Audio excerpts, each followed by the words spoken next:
This cave has a river on its ceiling. Not metaphorically, not symbolically, literally. By the end of this video, you'll understand why this single passage in Vietnam is forcing scientists and archaeologists to re-examine how we date entire landscapes and the human history buried inside them.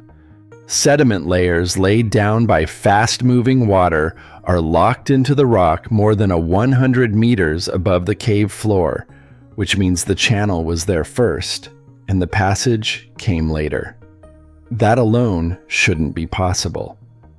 What you're looking at is Hong Sun Dong, a massive cave system, the largest passage ever recorded on Earth.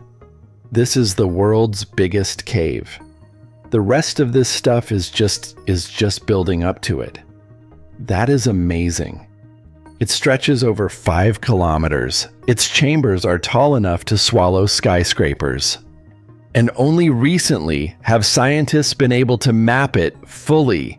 Laser scanners, LiDAR, SIME, accurate surveys of a system so large it took years to document completely.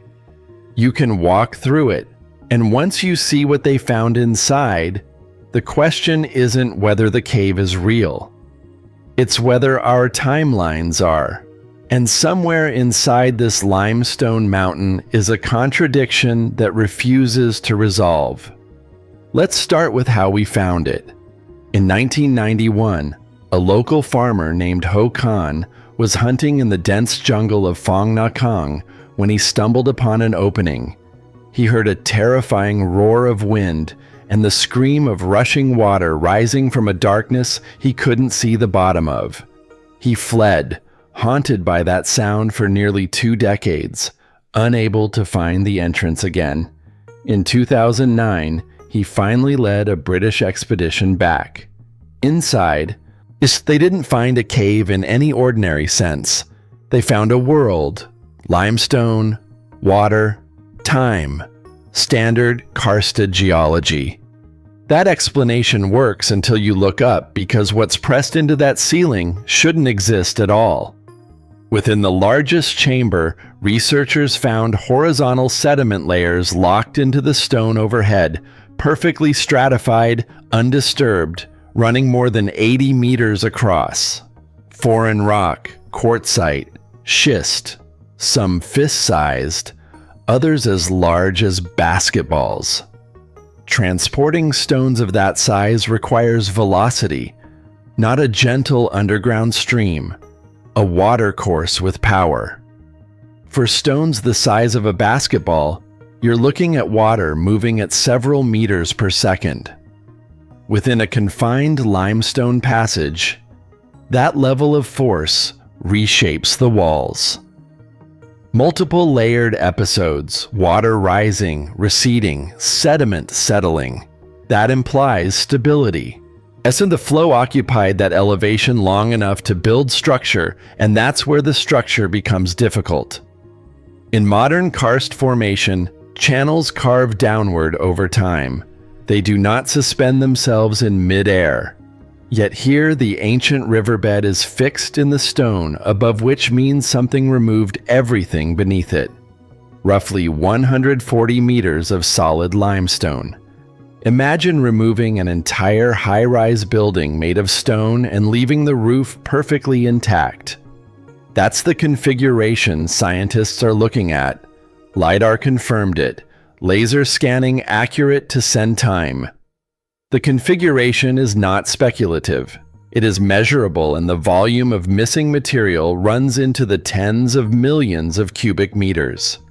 As geologist Dr. Tony Waltham noted, the scale of this system is almost beyond belief, but collapse leaves evidence. Boulder fields, debris cones, fracture scars. In Sandong, those deposits exist, but not at the required scale. Skeptics argue the missing limestone could be explained by massive tectonic shifts, but the sediment at the top remains undisturbed. The numbers don't reconcile. The structure refuses to cooperate. So the physical record presents 3 facts. There was a water course at ceiling height. There is missing mass below it, and the passage remains structurally intact. That combination forces a timing question. When did the removal happen, and how fast? Because timing is everything in geology. But the geology is only half the problem. What lives within this mountain makes it stranger. Sections of the ceiling had collapsed not recently, leaving vertical shafts open to the sky. Through them, sunlight reaches the chamber floor far below. And what grows in that light shouldn't exist this deep underground. Trees. Fully formed trees, some reaching 30 meters, rooted in soil, built up over an unknown period of time. A canopy, an understory. A complete ecosystem operating in isolation. Biologists have documented species not recorded in the surrounding forest, not minor variations, organisms that differ in measurable ways, adapted to the angle of light, the humidity, the temperature stability. Evolution works on time scales. Isolation produces divergence. And the deeper you go into this system, the more that question escalates. Fish in the underground channels show advanced depigmentation. They are translucent ghosts with no eyes. They navigate by sensing the faintest pressure waves. It is evolution, but in a hurry. Invertebrates on the walls show the same elongated limbs. Sensitive antenna, behavior calibrated to an environment where sight offers no advantage. The biology suggests extended time scales. The geology is less certain about what that means for the structure itself. And then there's the clock. Stalagmites grow roughly 1/10 of a millimeter per year. Over 10,000 years, that amounts to a single meter. Some formations within Sunjang rise far higher, which implies extended stability. Uranium-thorium dating provides age estimates. The method is reliable under closed system conditions, but tropical caves are chemically dynamic: flooding, leaching, mineral exchange. If the system wasn't fully closed, the clock can shift, which creates a dilemma. If the dating is correct, the structure must align with those ages. If the structural calculations are correct, the timeline compresses. Yet both cannot be true at the same time. And that is the core of the problem.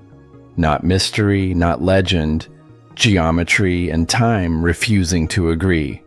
Here's why that matters. Beyond this mountain, the karsted landscape of Southeast Asia spans hundreds of thousands of square kilometers. Vietnam, Laos, southern China, Myanmar. Scientists have used these formations embedded within it as chronological anchors, fixed reference points for how the land changed over time. If those anchors are unreliable in Sunjang, they may need reassessment elsewhere. Flood reconstructions, sea level models, human migration routes. Archaeologists working across the region have dated their sites in relation to this landscape. If that landscape is older or younger than the models assume, their findings shift with it. That is not a small correction. It is a structural one. And no single research team is studying Sunjang as a complete system. Scientists work in silos: geology, hydrology, biology, climatology. Each discipline answers its own questions. No one is funded to ask what sits across all of them. How does this place fit together? And if it doesn't, what does that mean for the models? Here's what we know for certain. The physical record within this mountain contradicts the models used to date it. A riverbed in the ceiling, an ecosystem in the dark, a clock that doesn't align. None of it should exist. And yet, all of it is measurable, mapped, and real. The question isn't whether the data is accurate. It's what happens to everything else we think we know once we take it seriously. And until those pieces align, the question remains,